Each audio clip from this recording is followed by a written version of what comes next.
আজ আমরা কত অধ্যায় থেকে পড়াটা শিখব? দ্বিতীয় অধ্যায়ের নাম কি? সাংখ্যযোগ। এখান থেকে আমরা কত নাম্বার শ্লোকটা শিখব? 3 নাম্বার শ্লোক কে বলেছেন?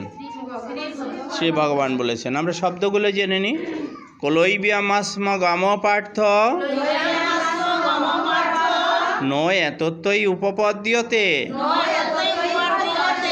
শূদ্রম হৃদয় দুর্বল্যম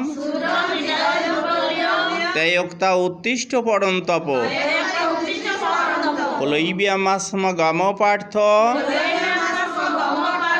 নয় এতত্তই উপপদ্যতে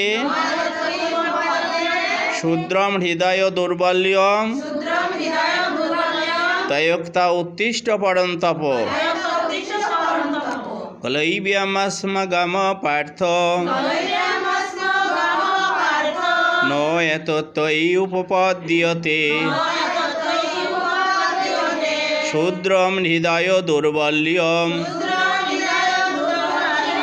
তয়োক্তা উত্তিষ্ঠ পরন্তপ। কলৈব্যামাস্ম গাম পার্থ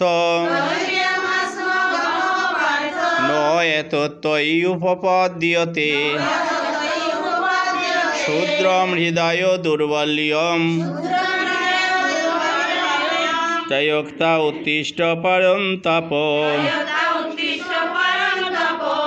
শ্রী ভগবান বললেন, হে পার্থ, এ অসম্মানজনক কিলিবত্বের বশীভূত হয় না। এইরূপ কাতরতা তোমার সাজে না। হে পরন্তপ অর্জুন, হৃদয়ের দুর্বলতা পরিত্যাগ করে উঠে দাঁড়াও।